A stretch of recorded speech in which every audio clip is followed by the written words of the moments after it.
Well, hey everybody, how you doing? Dave Fennoy here, and hey, did you notice I've got some more current pictures up on the opening? I was getting tired of seeing my shaved face from maybe 3, 4 years ago. Was it that long? Whatever it was, but now that's a little bit more current. I feel better about it, and you won't be surprised if you're new and going, well, wait, who's that young guy? And now the guy with the beard is on there. Anyway. This is Ask Dave Fennoy Anything. We do it every week. Well, almost every week. Sometimes duty calls and I can't, or I'm out of town, and occasionally I take a vacation. But most Wednesdays, 6 p.m. Pacific, Facebook Live, LinkedIn, Twitter, X, Twitch, and YouTube. We are right here. And by the way, all previous episodes of Ask Dave Fennoy Anything can be found on my YouTube channel, Dave Fennoy Voiceover Training. Also, if you are interested in coaching with me, just stop by davefennoy.com. There's a little study VO tab at the top. Click on it and you can book yourself and we can help you with voiceover and all those good things. Well, now we're going to have a lot of questions to ask my guest. So let's jump right in. Tim Friedlander, ladies and gentlemen. There he is. Woo-hoo-hoo. Hey, Tim, how are you? Good. Hello, hello. Yes. Hello. And my first question, Tim, where the hell are you from? I originally I'm from a small farm in Idaho, northern Idaho. A small farm in northern Idaho. Northern Idaho, where I grew up, and then moved to Seattle area. Went to college, and then moved down to LA 23 years ago. Wow. Well, you're getting a little gray hair there too, my friend. I am. This is all from LA right here. 100%. You know, I mentioned this when we were chit-chatting before we won, and I'm just going to say it in public now. I can't tell you how much respect I have for you and the things that you have done as a voice actor and for the voiceover community. I'm just going to start there. We're going to find out some other things about you, but we're going to end up there because I think this is the huge footprint that you are leaving on the industry, and it's a good one. Speaking of which, you were a musician. How did you go from music, and I guess you're still a musician, how did you go from music to voiceover? And part of the reason I asked that, I was a musician too. Yeah. That's a great question. I still play music. I'm still a performer. I still tour. We're actually touring on both sides of some of the conferences this year. So I'll be going out to a tour, hopping on a red eye, going to a conference, going to DC, flying back to a show. But the one of those things is that I've always just kind of been involved in voiceover. It was something I started in kind of the mid '90s. Kind of started training when I was in Seattle, and then have always kind of played music throughout. My plan originally was to move to LA to let voiceover support my music career. And that was my original plan. So, okay. Yes, thank you. Somebody finally laughed at that because it is ridiculous. Well, we make plans and God laughs. Yep, exactly. So, when you first got started in voiceover, what were some of the challenges? What did people tell you? What were the things you had to overcome? It's very interesting. I had to overcome the fact that I had a good voice, because it was definitely something that in the '90s that you walk in and like all you had to have was a good sounding voice and you could do voiceover, and you quickly discover that that's not true. That just having a nice voice is not the ticket in. Being able to tell a story and act and do all of those things are really what makes it successful in this. And I probably spent first 2 years just learning how to read, learning how to, and I say it sounds funny, but learning how to read copy, learning how to not just rush through everything, learning how to be an actor on a microphone as opposed to on a stage. And I studied for a solid probably about 4 years before I made my first demo. That sounds about right. And 4 years is almost like college. Yeah, exactly. Yeah. Something you said, you had to learn how to read.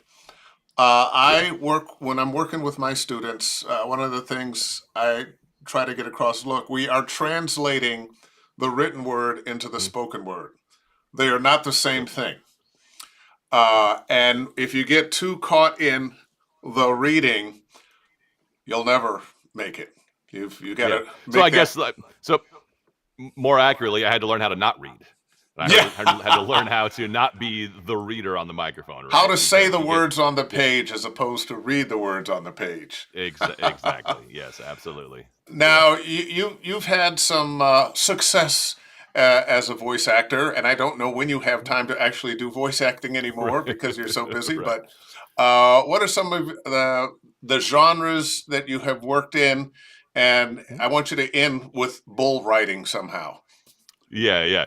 So, so I've worked in pretty much all areas of this. Some of the early stuff that I worked in when I first started going full time about 10 years ago in LA was an anime. I did worked on Hunter x Hunter and One Punch Man, and then jumped directly into video games. I was in Ace Combat 7 as Longcaster in which is a huge role in that game. And along the same times, around that same time, I actually booked two documentaries. I had narrated a documentary series on the History Channel, and then I had picked up like in-show narration on a show called Toy Makers, which is about custom cars and motorcycles. So I was doing all of those kind of around the same time.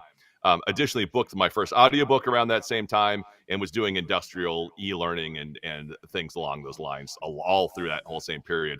But like anybody who's doing this, we work in all aspects of the industry. We try and cover as much of the bases as possible. One of the areas that I haven't worked as much in is in commercial. I've done a little bit, but most of it has been in dubbing and anime and video games, with a lot of kind of in show narration.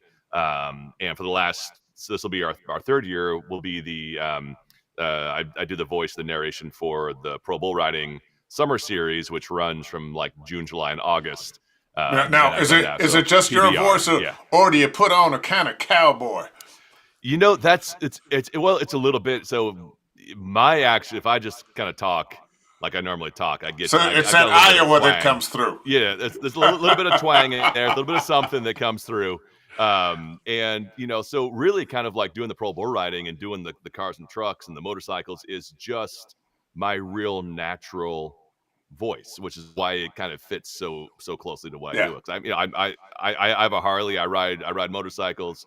I've worked on I've repaired and fixed cars and customized Jeeps over the years, and I grew up on a farm. So all of these things really are very I guess very close to either what I do now or how I grew up and some of those I'm lines. going to So have to yeah. say you are that quintessential manly man that does stuff. Right. When I Yeah, started dating my now wife, and I could fix stuff, she goes, "Wow, you're really useful." I like right. a man that can do Right. stuff. Uh, but you've just taken it from farming and mechanics to doing things in the studio. And did you notice the Mhm. transition there? We're going to talk about soundBOX There we LA. go. Yep. So, how did you start this studio? What made you think, hey, I can be a studio owner? What was the motivation for that? Yeah, I never thought I'd be a studio owner. I think if I had planned to be a studio owner, we wouldn't be anywhere near where we are right now. I opened up my space, so I'm in my studio right now. This is at my house, Hmm. and I actually lived in my studio for a decade. This was my house, and I took my house and turned it into a studio for myself, for music, for voiceover. And then as I got into the industry, it kind of became a place where other voice actors could go and learn. We started doing workout groups here. We started at one point around 2015, 2016, 2017. We were doing 3 workout groups a week here. We were doing Wednesday, Thursday, Sunday. And a lot of us got started here. Myself and Jay Preston used to run like guest director nights. I think I think you were here Yeah, like a I've done a decade couple ago guest for, direct, but yeah, yeah. they would always go so fast. I'd get the email, "Hey, what dates would you like?" And by the time I figured it, Oh yeah. Yeah. the dates were gone. It's gone. They're Uh, gone. Absolutely. Yeah. But that but was but really a what it gr- is. I was going to say This became a great place to learn because there's a lot of just community yeah, feeling at Soundbox. yeah. Yeah, and that And was really what the purpose of this was. Absolutely, was to kind of offer a space that people could learn in, and then once they started booking jobs, everybody was like, "Well, I've been studying here and I've been training. Can I just come and do a session at your studio?" And so it yeah, kind of became, "Well, sure, let's do a session. What do you need?" And the studio was really built around what the community needed. So, I got ISDN when somebody needed ISDN. We got Source Connect when it was needed. We got a 416 when it was needed, all at the necessity of the of community we need to that was do working. this. We got to get that. And now I remember when we were in the midst of the pandemic, we even got air cleaners, air filters. Yeah. Yep. And Yep. as I recall, what you had were some of the best in the business. We still have them, and we keep them in the studio, and we run them. We have a full UVC disinfecting system in the Hollywood location here. So we actually have one. There's one up here, a light in the ceiling that runs and disinfects the studio every 10 minutes. And then in the booth behind me, we have a surgery room disinfecting unit. And these are all from a company called Safe Disinfecting Inc., who has created some great products for recording studios that we use here, that I feel comfortable using the booth after somebody's been in. I even After now, somebody's been in, yeah, exactly, let me absolutely. wipe my hands on Yep. the microphone. Yep. Exactly. Yeah, and we've been in. You've gone into a session after somebody, and had to use been in that space, and they've been in for 2 hours, and so colds, flus, whatever else might be in the air is something that we still try and we still look out for all the actors that come in. Okay, and now I notice your studio Hmm? has been a safe place and an affordable place for aspiring voice actors and people Hmm? early in their career to come in. But I've noticed you're getting Yeah. some celebs in there, and Absolutely. Yeah. Yeah. why do I feel like this guy wants to diagnose me? Yeah. Exactly. That's He's what? judging you right now. Yeah, that's Yep. Hugh Lowry, Yep, yep, Dr. House. and there's Yeah, Michelle. yep, that's our studio manager. One of the things also I think this kind of goes along with building the community space is that you also build a space that's conducive for artists and is a place that is um, the way that we work here is very low profile. It's hidden. We don't advertise any of our. We have 6 studio locations. We don't advertise any of their addresses online. When somebody is here, they are the only person on the property, so it's different than being in a large corporate Whoa, whoa, studio whoa, whoa, where whoa, you've whoa, got. whoa! Back up. Yep. Yep. Yep. 6 studio locations. Yep. How come I Yeah. didn't know that? We've been growing. We've been growing. We've got 3 Without here in. giving me the Yep. addresses, what parts of LA are Yeah. they in? Mar Vista. So that's actually Paula Tiso and Paul Mercier run that studio. One in Woodland Hills, which is Carson Beck, who runs that studio. We have a self-serve booth with George the Tech, who offers a self-serve space out of his space in Venice. And then we have Nashville and Boston. Okay. And since Yeah. I changed the pick here, don't Yep. have a cow, man. That's Yep. Nancy Exactly. Cartwright. Yep. And of course, voice of Bart Simpson and a zillion Mhm. other things. And Yep. one of my Absolutely. favorite movies, and I'm looking forward to the sequel, was Nobody. Oh, nobody. Mr. Nobody was great. And Nobody was there's great. Bob Yeah. Odenkirk. So wow, Yep. you're Yeah. you're getting some A-listers there. But wait, there's Yeah. more. That there And what is. is this young lady's name? Kate Mara. So it's Kate Mara. Yep. And Mhm. I knew Uh, her face, but yeah. I just could not place where I knew Yeah. her from.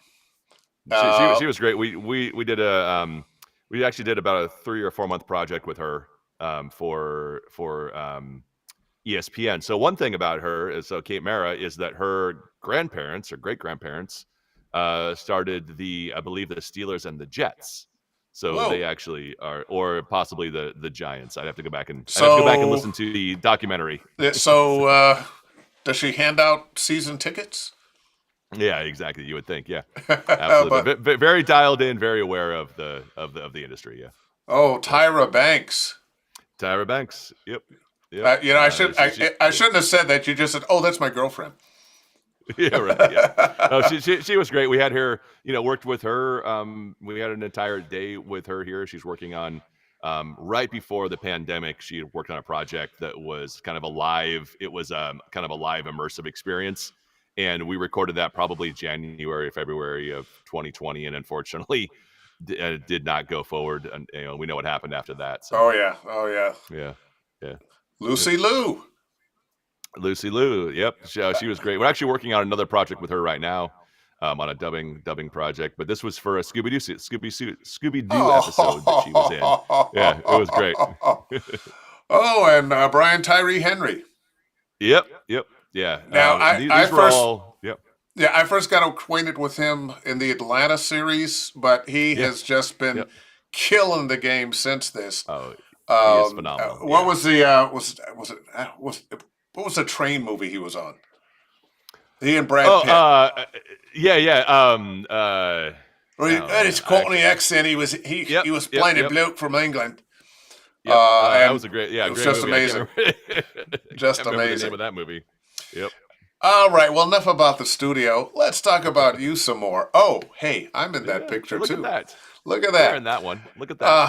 Sovis, of course, and Yep. you have won some awards from. Mhm. Oh, wait a minute, that's your band. That's the band. Let's go back. That's the band. Yep. Let's go back to the Sovis thing. You know what? Yeah. Let's just go back to you and me. Where? Wait a minute, I got all these pictures. So many photos to choose So from. many photos to choose I know. from. It's amazing. All right, there we go. So now I've been feeling like, oh boy, there's so much to get through here, and there are going to be so many great questions that I Yeah. wanted to get through. How you got started, where you're from, the studio. Hmm? But now let's talk NAVA, the Yeah. National Association of Voice Actors. What was the impetus for you to create this? I know co-founder. We've got to Hmm? mention Karin in that Yep. as well. But you are the president. Hmm? And so, how did this get started? What were you looking at? Um, That it came out directly out of the studios. It came out of the community that we had here, out of the studio, out of the Gardner Collective, out of the Voiceover Collective, out of the Gardner Street group that we had here. Karin was running a similar group in New York that she had founded called Voice Actors of NYC. And during COVID, both of us had independently of each other kind of built financial aid funds that we had helped people throughout COVID. With a good chunk of money. I think during a couple of years, both of us donated around $40,000 that we had raised from the community and given out to voice actors in need.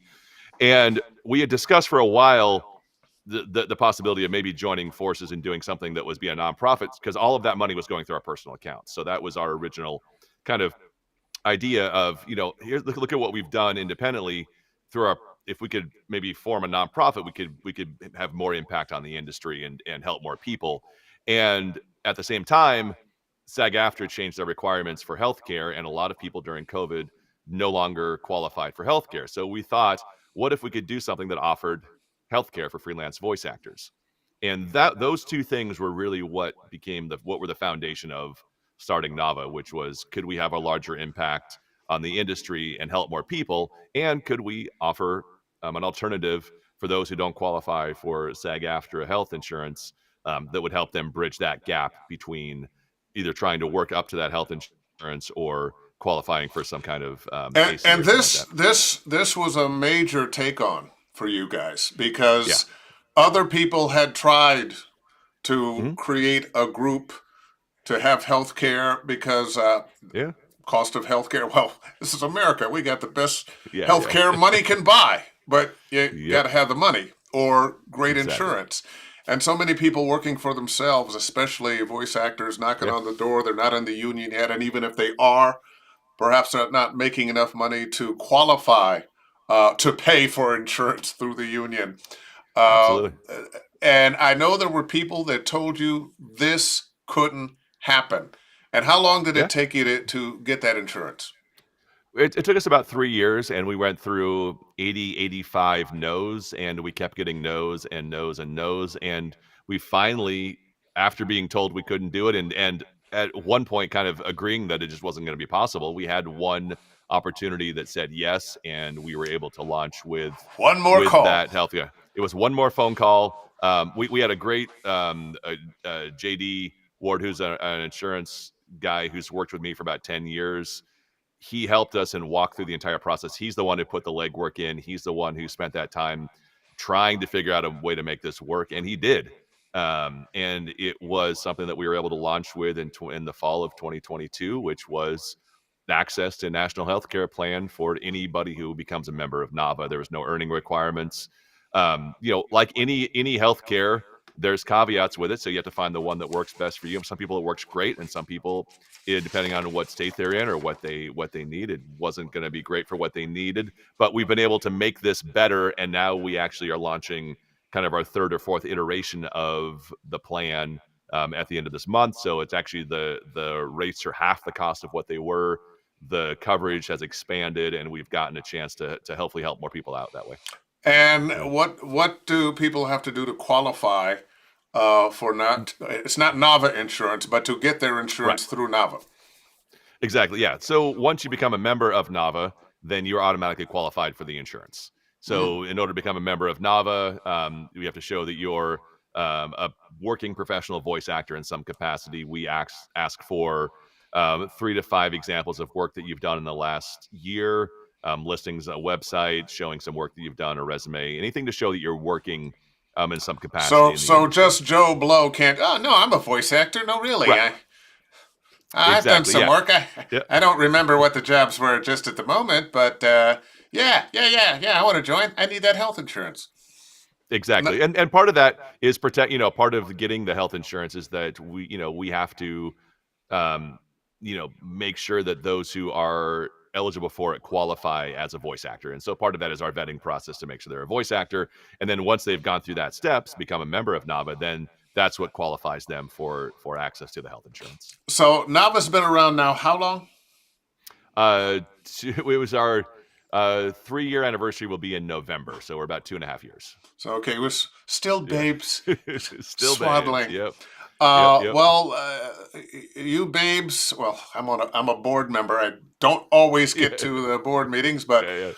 um, for the little amount of time NAVA has been around, they have taken on the mighty, and I think right now the mighty fight is AI. Yeah. Uh, let's talk about AI and what NAVA has been doing. Um, I know you've been around. I believe this is Mhm. you in Washington D.C. or is this Yep, Northern that's us California? that's at the White House. So we were invited to speak at the White House last year. And so I'm on the left. Actually, Karen, it's just she was actually the one taking the picture, so she's just out of frame there. Oh, that's a But shame yeah, because she's so much yeah, prettier than you. yeah, exactly.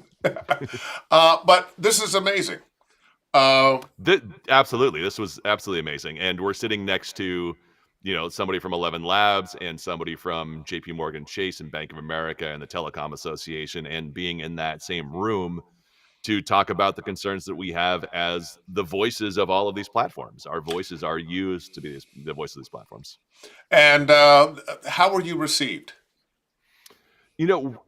I think we've been received very well. We have people have listened. Um, they have been aware of our concern. They have interacted with us in a way that made us feel like they were actually listening to what we were saying. We are one of the few groups that goes in as the actual artists and members of our own group, as opposed to being a lobbyist or a lawyer or a representative of that group. So we get to walk in with very firsthand experience over our concerns, and that changes the conversation. That's a different dynamic than if you're walking in as a lawyer or a lobbyist in something. We are the ones who are actually affected by the discussions that we're going to be having. Yeah, and this So, is Slim and Karen and you yep, in yep, front of yep, the Capitol. yep, yep, absolutely. And you haven't just spoken about this in Washington. Here you are at Comic Mhm. Con, and I do believe Yep. with the Nava shirt on. What are you talking about? Yeah, this was actually so I'm next to Ashley Birch there on my she's on my left, and then on my right was Duncan, National Executive Director of SAG-AFTRA. This was actually the day after the TV theatrical strike was announced. We happened to be speaking at San Diego Comic Con, and we put together a press conference and had a discussion about really the first time that we had a very large scale discussion about the concerns that artists and voice actors had around our AI concerns. Yeah. And that's not the only time you have spoken about AI and voice replication. I don't know where and when this was happening, Yeah, but I found the picture and I go, yeah, yeah.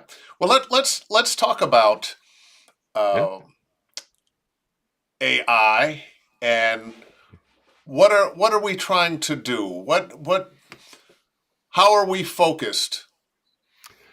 That is a great question. This is it's something that we jumped into unexpectedly in early 2023 when a lot of our members and friends found their voices on websites, on cloned voices on websites. And so we jumped into that conversation pretty quickly, without really any prior knowledge about what the technology looked like, where it was.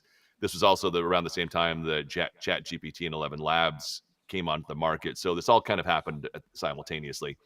And the very first thing that we started with was education, of trying to educate our members and the community and producers and clients we worked with around what our concerns were, which was the unauthorized use of our voices to create clones and replace us in the marketplace. And that was Hmm. our very first kind of focus. We released very early on the NAVA AI writer, which was an addendum that you can add to any contract that says you cannot use my voice for training, cloning, synthesization, or any kind of machine learning with these audio files that I give you. And And that was a very early thing to put on. Yeah. how was that received initially? It was, there were some, uh, it was received overall pretty well. The community, the voice acting community, really kind of took it up and started to use it right away. There was some concerns from producers that either they didn't have the authority to sign it because they weren't in a position to sign that contract, or they couldn't control what would happen once the files left them. So there's been some changes as we've worked through the addendum. We're on version 3.5 right now, which has clarified for producers, and a lot of people have taken it up. We're seeing it now come back in boilerplate. It's coming back in just existing language, and contracts are now including some variation, if not the entire AI writer, some variation on the language. Okay, worst case scenario. Yeah. What's the worst thing that can happen to the voiceover industry and those of us who are voiceovers if we don't have protection? Well, currently in the United States, there's no federal protection that says that we own the rights to our voice, image, name, and likeness. There are different state levels, so you have different protections in different states. But the worst case scenario, and this is the caveat, is I don't think this is what is going to happen. I don't think the worst case scenario is the outcome here. Yeah. Is that nobody ever needs to hire a human voice actor again, because all the audio they've recorded over the last 20 years is enough to replace all the voice actors on the market, and they will never have to pay another voice actor to work again. That's the worst case scenario. I don't see that happening. I see job loss happening. I see displacement happening. I see some of these jobs that many people would have learned, kind of cut their teeth on, these entry level jobs not coming to the marketplace in the first place. So this barrier to entry becomes higher Yeah. than it used to be. I think there's some places where AI, it's okay. Mhm. You're a company, you've got an onboarding video to help people fill out some paperwork or something, or a little safety video Yeah. or something like that. If you're pulling into McDonald's, maybe it's an AI voice. Hi, welcome. What would you like? Yeah. Uh, but it has really been a concern. Yeah. One of the places I hear it the most is when I'm flipping through videos on Yeah. Facebook Yeah. or something. You just see, and Yeah. uh, my tendency is to just click past those Yeah. because I don't like them. Not just because it's AI and I think a human being should be doing it, but it's just not good. Yeah. It's That's it's yeah. I want to bring up something here Yeah. that's happening on Friday Mhm. that you Yeah. and Karin are a part of, and Terry Boleyn is hosting Inside Room with the two of you. Mhm. And for those who have watched this space for the years I've been doing it, Terry is a friend of mine and a colleague. She's been on. I've done classes with her numerous times. She is one of the best in the business as a casting Yeah. agent, director, and coach. So I think this is an important place for people to go uh, to get Mhm. information. And as you can see, there's no price on it. But AI Yeah. meet with NAVA committee working to protect you. You find out the results of their meetings with legislators. And by the way, what are Mhm. some of the results of those meetings with legislators? We've worked on the global level with the EU AI Act originally, and we've had a lot of luck getting at least our concerns heard and some changes in there. On the federal level, we're working on very specifically the No Fakes Act, which was reintroduced about 2 weeks ago, and we're hoping to see come into play over the next month or two. Um, and that has been they've been very receptive. We've had at last count, I believe 75 or 80 one-on-one meetings in DC with legislators to express our concerns, to talk through how these things are affecting us. And we've seen change in the language. And I think we've seen some very positive change in that area. And then in on the state level, we are co-sponsoring a bill AB 412, which is the Copyright Transparency Act in the state of California that we're co-sponsoring, and we are currently very early in the stages of that discussion. All right, all right, all right. Yeah, I want to get a couple of questions in here. let's do it. Yeah, yeah, This has been so much information, and let's just yep, go yep, there and see who we've got here. Joy West. Like the old saying goes, you have to start somewhere, and it's at the beginning. And I think that was from our yep, conversation early on mm, about the beginning of your career. yep, yeah, Uh, yeah, Lyle McCarty, voice works. yeah, Hey, Tim. PBR used to be yep, in my headquartered, or used to be headquartered in my hometown, Pueblo, Colorado. Fort Worth, Texas, just became the new home for PBR. yep. And they changed their network. They're now on Merritt Street, so the new Merritt, which is Dr. Phil's network of all networks, And I used to which like didn't. Dr. Phil, but he's been such a disappointment. Now he's got uh, his own TV network. Yep, yeah, exactly. well, that wasn't the part I was talking about. Yeah, Uh, yeah. Michael Glover, I Hey, recorded a. Michael. Yeah, Hey. there he is. And I'm Yep. Michael. I'm just glad you're healthy, my friend. Yeah. I recorded a commercial demo and job session at soundBOX LA, and I thank you, Tim, for all your help. Well, Oh yeah, hey, you're welcome, Michael. Yeah, yeah. yeah. All right. And one of the things that happens in this space is people are here and they're saying hello to everybody in the Yep, yep. space. There's Livia, hello, Livia, hey. Nice. and Galena. Okay, Saying hi to girl. Livia. And does she answer back? That's Yeah, great. Galena, love. Can't wait to Yep. see you on Woo! Saturday. And who could this be? Oh, Monique Fennoy. Hey, handsome. Has anyone told you you have a great voice and should look into voiceover? I know a person. Ah, my lovely Exactly. wife. Yep, yep. It's nice to know she's actually paying attention. I don't think she watches this much. Bev Standing, more and more clients have incorporated Yes. clauses stating they won't use our voices for AI in their terms. In the terms, yeah. That is true, and I'm glad of it. But my question would be, how many? How many have Yeah. made that? Have I, said I, that's what I they're would going to do.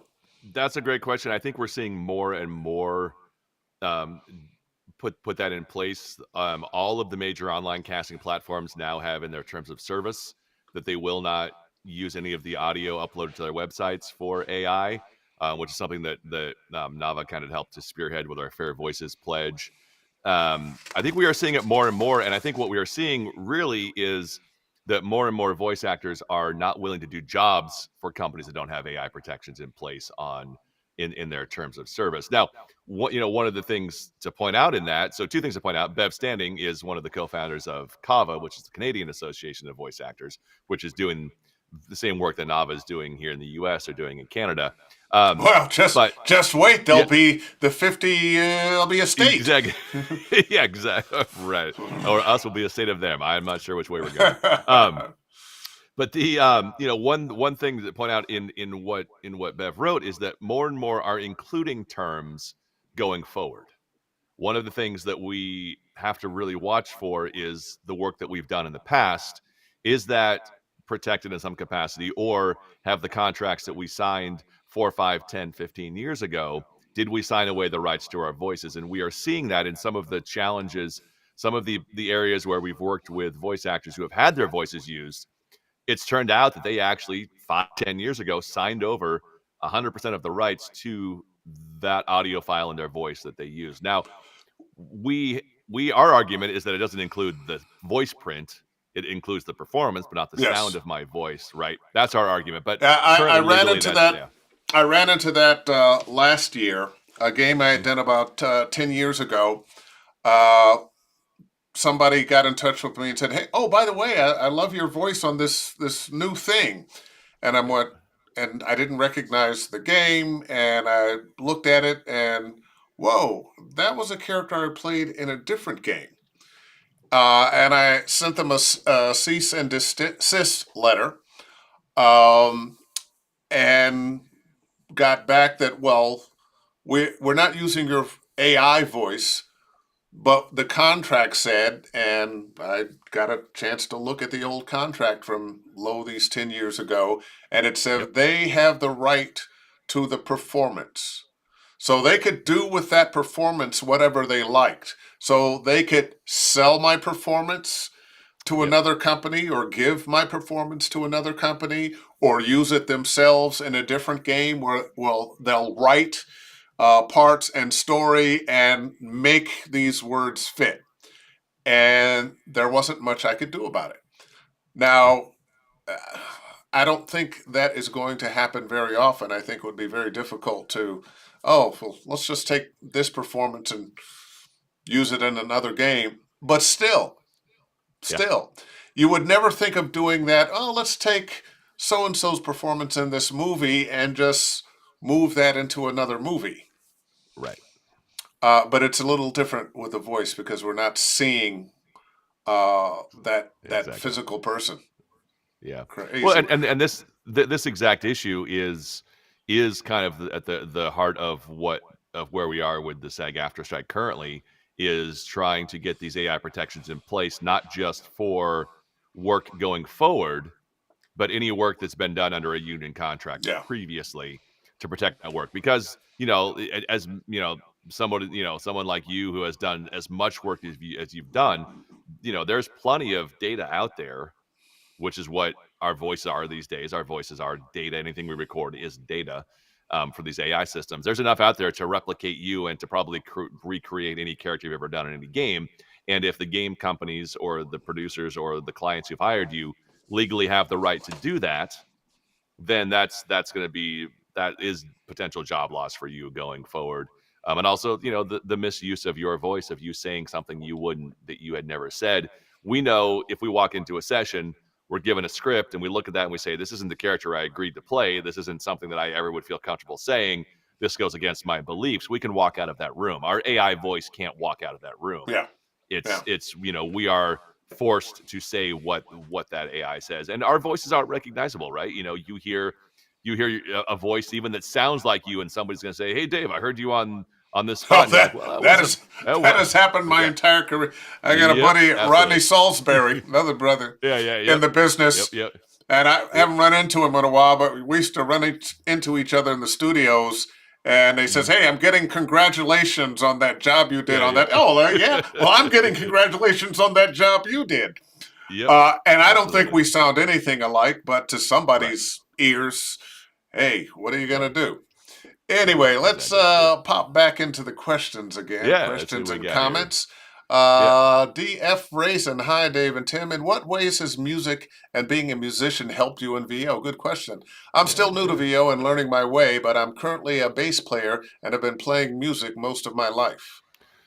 Awesome. That's a great question. I think Susie and Dave, like, you're a musician. I'm a musician. Karen, our co-founder, vice president, is an opera singer. Matthew, who is our director of operations, Slim to Reason, is an MC. I've been in the studio enough, and I've seen enough people come through the studio. You can tell who the musicians are and those who are not musicians. Musicians have the ability to understand timing and cadence and pace, and are able to um, to operate in a musical sense based on the background they have that many other people don't have. And you can almost always tell musicians or somebody with a musical background. I think part of it, it gives you it's a way of thinking, it's a way of being creative. It's a way of hearing things that we've learned or have been trained in a way differently than other people have. You can tell people who are on stage, who are theater actors. You can tell that they're trained in a certain way and they bring certain strengths to a performance. Those who come from on camera bring a different strength to their performance. You can kind of tell those who come from a corporate world bring a different strength, and you can hear all of those things that they bring. Which is why we have medical narration. There's people that have been nurses and want to be doctors and absolutely, pharmaceutical industry or something. Yep. That's so true, so true. What I find is a sense of rhythm. Is that you've got a sense of the rhythm of things. That doesn't mean if you're not a musician you won't, but you're much more likely to have it, that musicality, if you are. Let's see. Let's got another question here. Let's see. I know some talent are coming. Their voices. I know some talent are coming. Their voices, but I'm still very nervous about that. Cloning process. Oh, cloning. That's what she meant. I'm going to go with cloning their voices. They are, and part of where I think this industry exists right now is that there are some people who do want to work with AI companies and clone their voices, and we want to make sure that those who do work with these companies are as educated on what to look out for. Another thing that we did at NAVA was we created these 13 questions to ask, that if you're working with an AI company, you can ask these 13 questions, which will help you. Do you have them off the top of your head? One of them is, will this be used to train a system? Will this be used to create a voice that is recognizable? Will it be used to create a voice that's blended with other voices and is not recognizable? Will it be used to in a generative system, meaning that will the voice create something new when it's attached to something like ChatGPT, or will it be used as text to speech, where somebody's going to type in what they want the voice to say, so it's kind of predetermined? Those are some of those questions, and then looking a little deeper at some of the technology. Will this be used on a public-facing platform or a private-facing platform? Things along those lines, and that's on the NAVA website on our AI page for anybody who would like to check that out. I saw a movie just recently that this became a feed. G20 is the name of the movie, and it's a meeting of the G20 and the president and all of these world leaders have been captured by rebels of some kind, who want to manipulate the world into Bitcoin so they can get rich.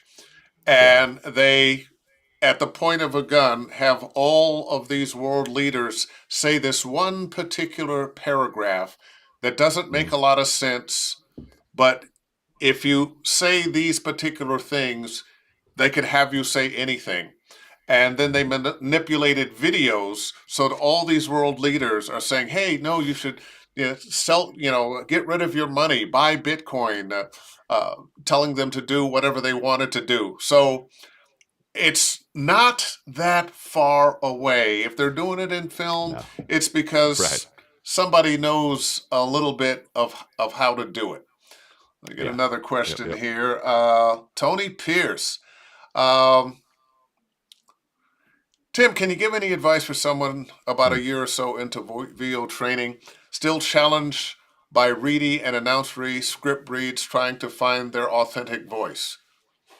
That is a great question, and it's a hard one to answer because the reason people are reading an announcery are different for everybody, and it's a lot of it is what I found was is very much psychological. Is why am I reading an announcery?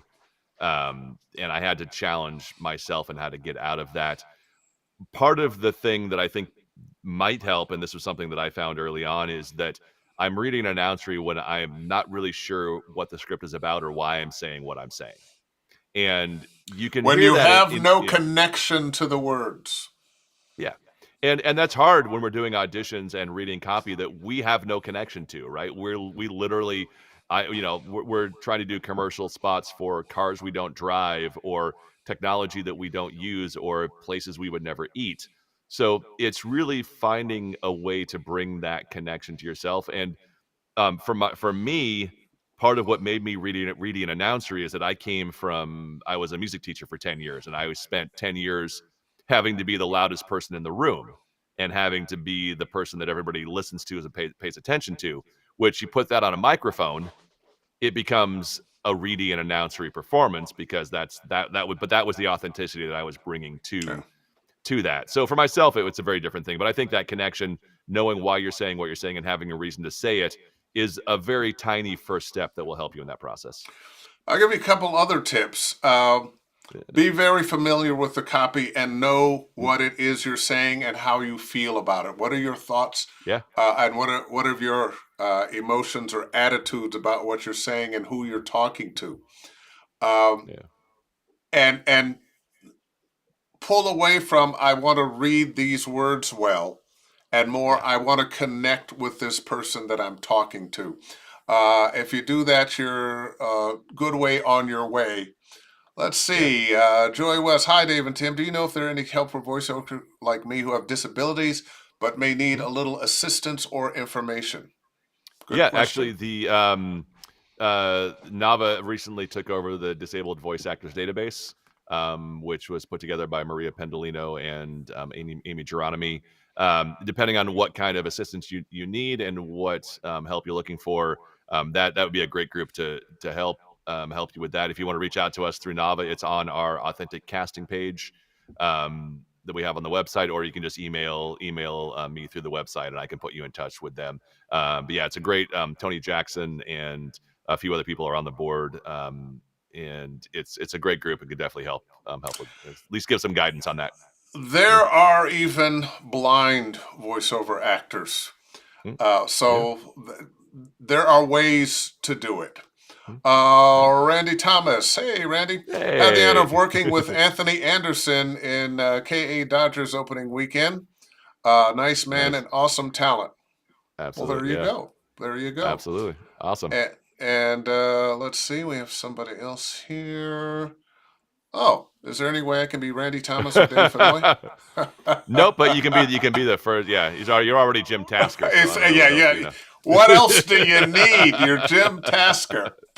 Oh, we pop another one in here. Kelsey B, hey guys, great to see you both again. Tim, what Yeah. inspired you to found NAVA? Was there any instance or just love for our wonderful VO community? We kind of answered this, We, but yeah, give her an answer again. no, absolutely. It was the really biggest thing is we saw that we could help a broader part of the community. We could help more people if we were to be a national nonprofit. It was kind of inspired a little bit by the passing of Brad Venable, who we lost about. It's been so long. It's what 3, 4, 5 years now.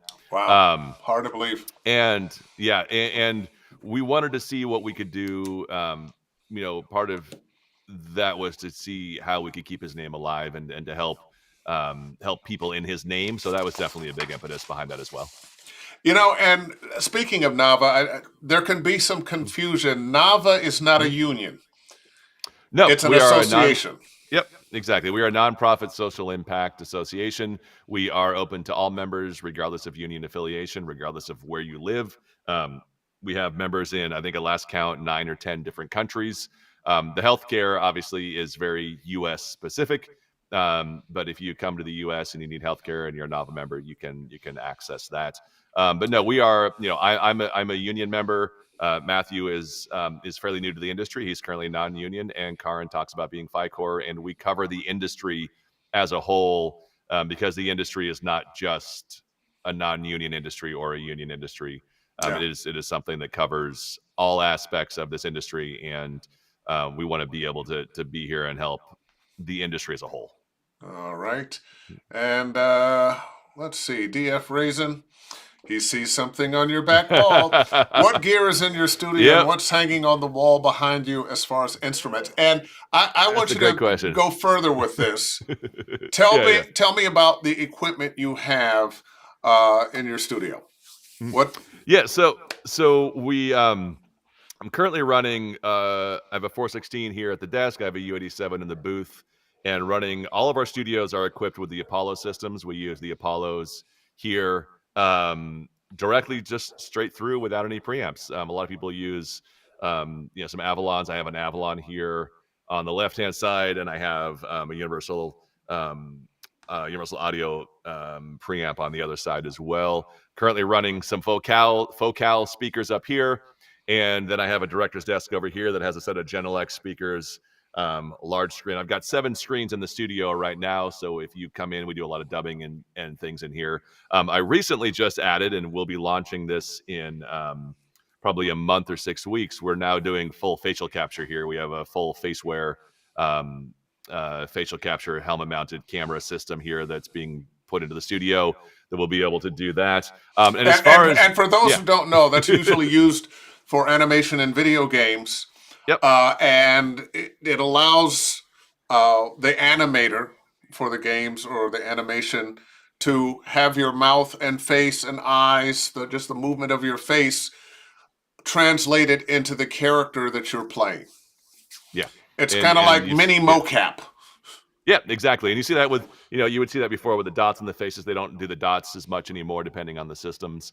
And then gear, as far as gear goes, I don't have all of my good stuff out, but I have the acoustic is an old 1970s Yamaha acoustic. Next to that is about the cheapest nylon string guitar I could find. There's a bass over there, and then I have a 72 Tele reissue, which is one of my main guitars.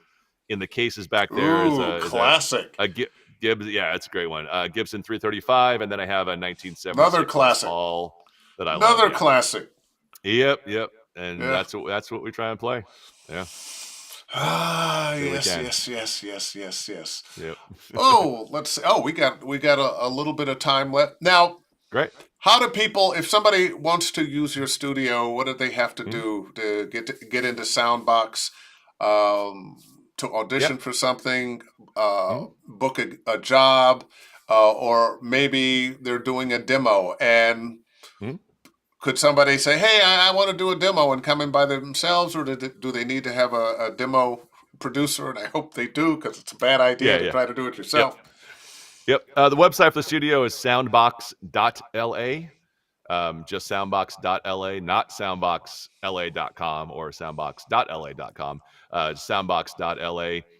We are, we don't advertise very much. We have everything fairly hidden. So if you want to get in, just shoot us an email through the website, and either myself or Michelle, who's our project manager, will get back to you to help set something up. One of the things that unfortunately I had to stop doing in the last year is doing demos, because I'm just been so busy that something had to kind of stop, and demos was part of that.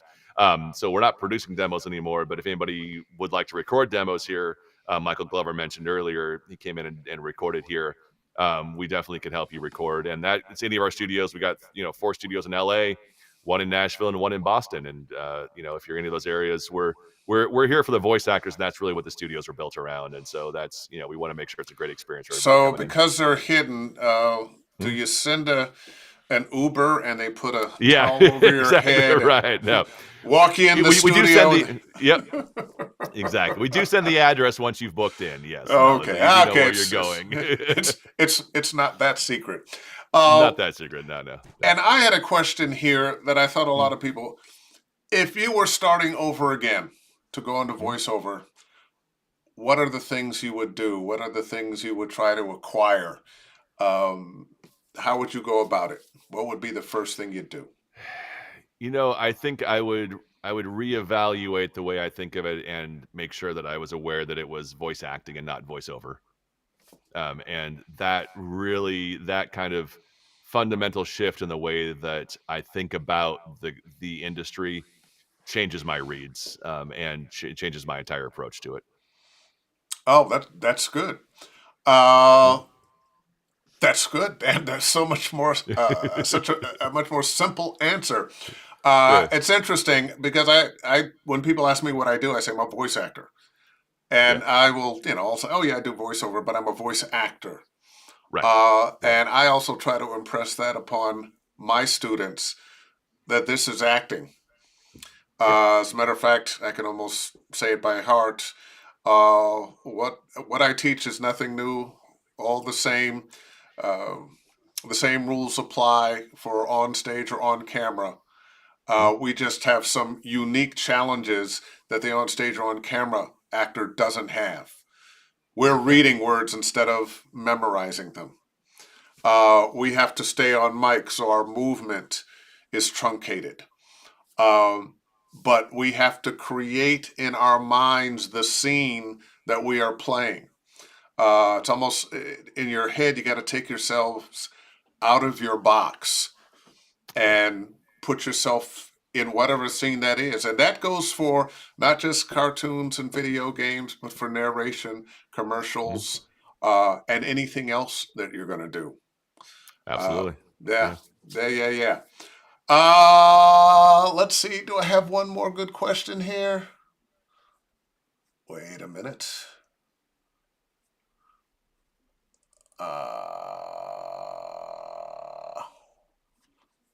Oh, I don't think we saw this one. And, Really? I really need a producer. Yeah, I know, right? Oh no, that we had that. Nope. What inspired you to That we saw found that one. NAVA? We Yep. found that one. Yep. Ah, ladies and gentlemen, Mr. Pat Duke. I don't care if it's a question or not. It's just great to have him on. What's up, Hey Pat? guys, enjoying your show tonight from Nashville. Love you, miss you, Pat. You don't know, man. Yeah, yeah. You don't know. Love you, miss you too. I hope your world is wonderful. Um, Pat Duke, wonderful friend, one of the nicest guys you ever want to meet. Let's see, Shining Diamond. Hey Dave, love your role as Burgard Zayman, Trails Through Daybreak. Such an honor to have you in this amazing series. Well, thank you. That's kind. Awesome. I Yeah. appreciate that. Um, ah, DF Raisin, what are your thoughts on preamps for VO? I've heard mixed Ah. opinions on the subject. By the way, is yours the famed LA 610 MK2? Yep. So that is actually the preamp that I have. We never use preamps for anything ever, unless it's requested by a client, and I can't remember the last time it was ever requested by a client.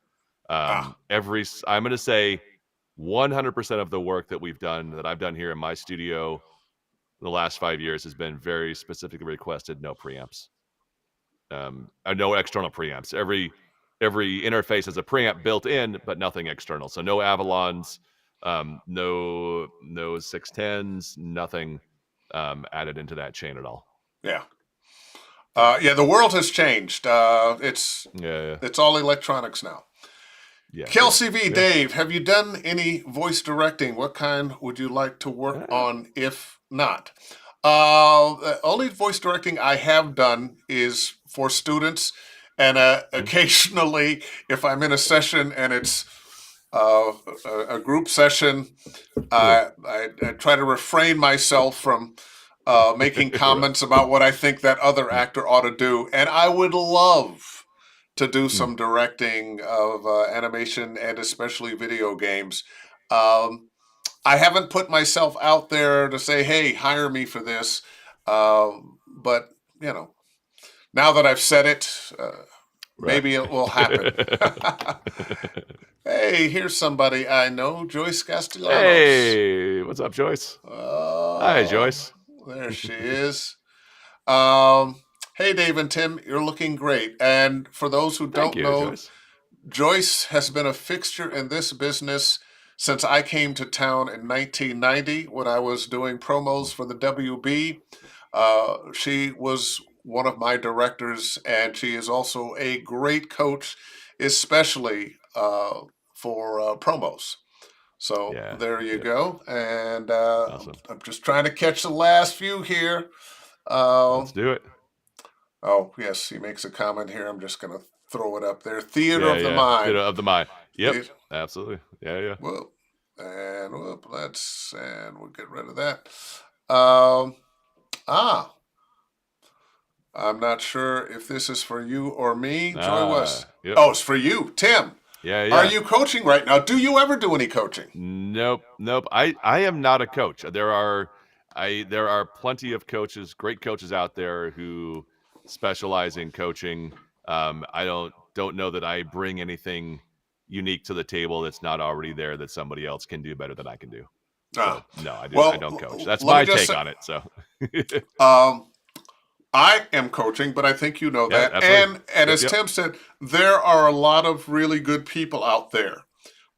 yep. I always tell my students, look, I love you working with me. Work with some other people as well. Yep. Spread it Absolutely. around, and for a number of reasons, um, sometimes you understand exactly what one coach is saying, but not what another coach is saying, even though they're saying the same things, but it's different words. Sometimes it's your Yep. connection with that person is just different. You just hear it better from that person. You just get it from that person for whatever Agreed. reason. Yeah. But don't just try to stick with one person. Uh, Move it around. You're going to Yeah. find there are a number of very good coaches, and the thing you want to watch out for are the fly-by-nighters, the people who are not going to be around. They're just there for the buck, and they really don't know enough. You need people who have some time in this. Yeah. If they've been doing it 2 or 3 years, all they've got is 2 or 3 years of their experience. Whereas most of the coaches I know and work with, you're talking 10, 15, 20 years. Uh, I've been in this more than 30 years. Yeah. So there's that old saying, I've forgotten more than you'll ever know. Right. Uh, Right. I'm one of those people. Sometimes Yep. I have to be reminded. Oh yeah. Oh, I didn't think of that to tell you because it's so normal for me. But Yeah. you Yep. want to get with people who know this backwards and forwards, who understand what you're going through, because they've gone through it and helped other people get through it as well. Yeah. Anyway, Tim, last word. Anything you want to say? Matt, and thank you for having me on, Dave. This is great. Always good to be here to chat. If anybody has any questions, we're here to answer them. So feel free to reach out.